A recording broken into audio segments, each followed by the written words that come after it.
Welcome to the morning devotional. I'm Mike and I'll be looking after things today. So hopefully it will go smoothly. So first of all,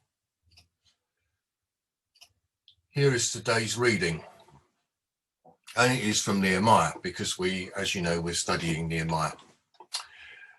And it's from Nehemiah chapter 6, verse 15 onwards. So I shall start reading now. So the wall was completed on the 25th of Elul in 52 days. When all our enemies heard about this, all the surrounding nations were afraid and lost their self-confidence because they realized that this work had been done with the help of God. Also in those days, the nobles of Judah were sending many letters to Tobiah, and replies from Tobiah kept coming to them. For many in Judah were under oath to him, since he was son-in-law to Shechaniah, son of Ariah, and his son Jehonahan had married the daughter of Meshullam, the son of Berechiah. Moreover, they kept reporting to me his good deeds, and then telling him what I said. And Tobiah sent letters to intimidate me. After the walls had been rebuilt, I had set the doors in place, the gatekeepers, the musicians, and the Levites were appointed. I put in charge of Jerusalem my brother Hanani, along with Hananiah, the commander of the citadel, because he was a man of integrity and feared God more than most people do. I said to them, the gates of Jerusalem are not to be opened until the sun is hot. While the gatekeepers are still on duty, have them shut the doors and bar them. Also appoint residents of Jerusalem as guards, some at their posts and some near their houses. Now the city was large and spacious, but there were few people in it, and the houses had not yet been rebuilt. Okay, so that's the reading today. So the walls were complete and the city was secured. What was needed now was the houses, because they hadn't yet been rebuilt. So two things strike me immediately here. Firstly, the order in which the rebuilding took place. Rather than rebuild the houses, it was important first to secure the boundaries and get those things sorted out. So we see throughout this project a careful and considered planning process. We also see the hand of God upon their endeavors, and this has not gone unnoticed, as we see. In fact, it caused their enemies to be agitated and lose confidence. They were unnerved by the apparent speed and success of the rebuilding process. Maybe their God was with them after all. The second point to make is the reaching of the next phase. Now that the walls were in place, new appointments were required to maintain this new fledgling city, and certain operational rules were required. The new city now required a maintenance structure to ensure its smooth running.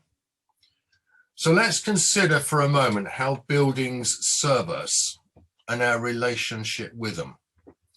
And let's be topical for a moment and consider this building.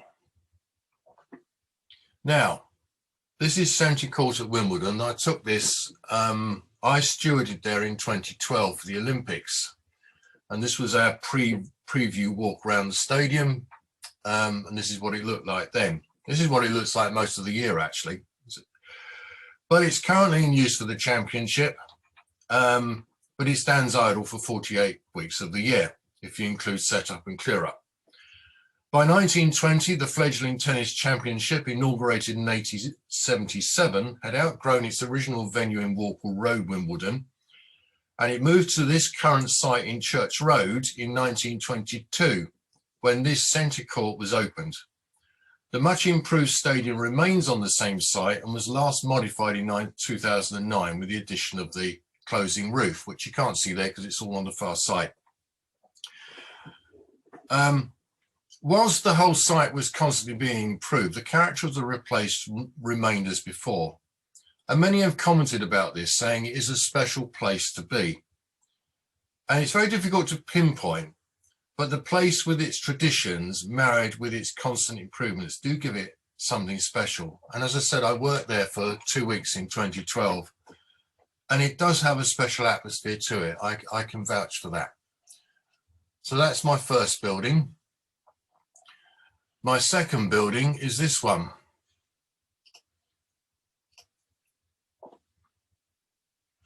Has it come up? Yes, it has, I think. Right. This building here, you probably know as well. Rebuilt in the early 2000s to replace the original stadium built in 1924 for the Empire exhibition.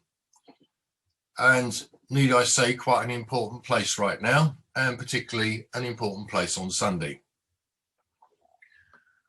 So 2 iconic buildings.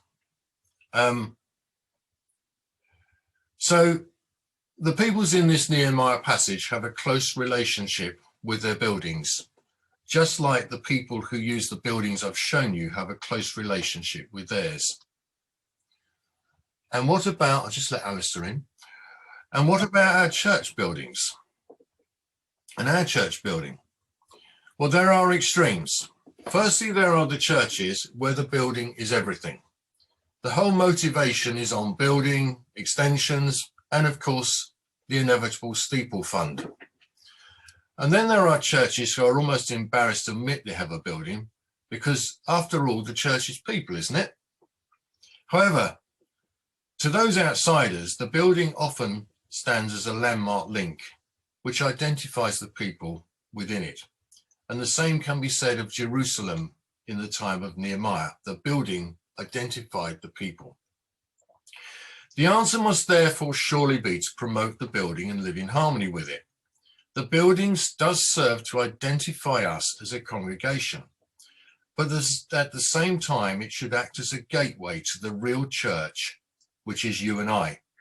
Just as Wimbledon acts as a gateway to the world of tennis and Wembley to the world of football, each needs these structures to function effectively. Just like Wimbledon and Wembley, we should live in harmony with our building.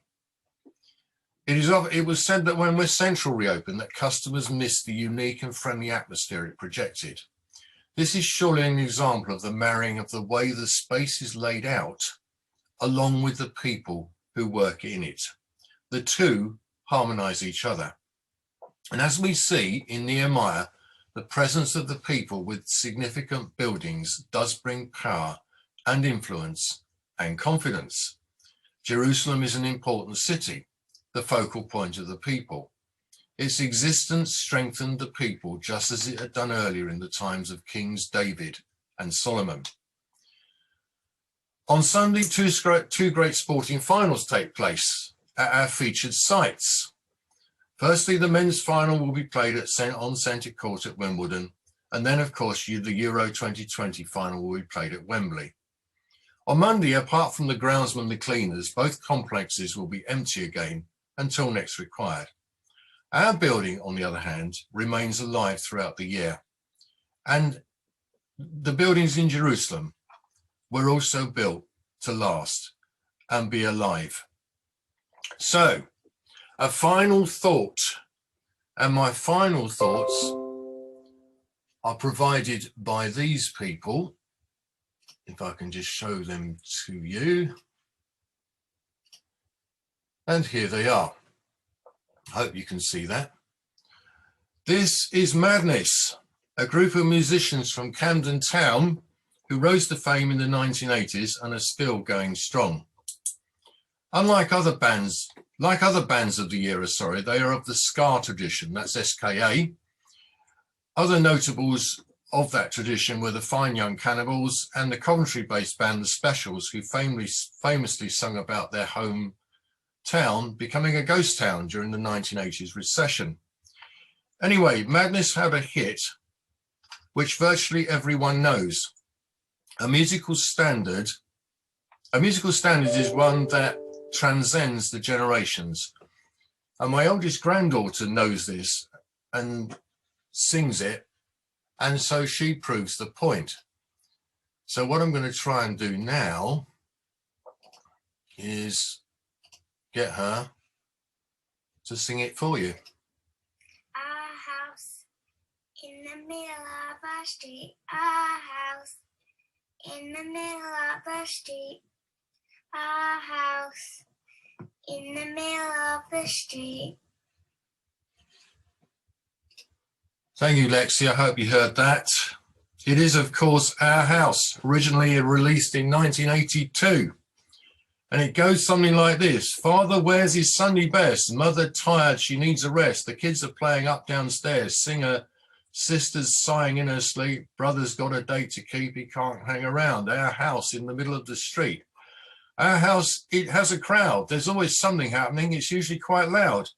Our mum, she's so house proud. Nothing ever slows her down. And a mess is not allowed. Our house in the middle of our street.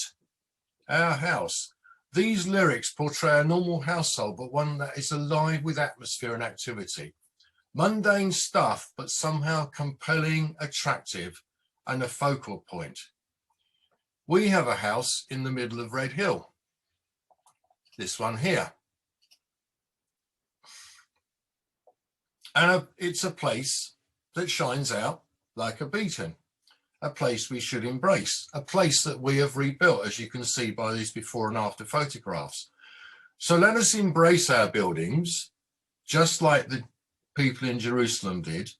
It is a gift from God. But let it not become our sole identity. And let us learn from the faithful builders in Nehemiah's time that a city on a hill does have significance, and with it, power and influence. And those are my thoughts on this particular passage. And thank you very much for listening.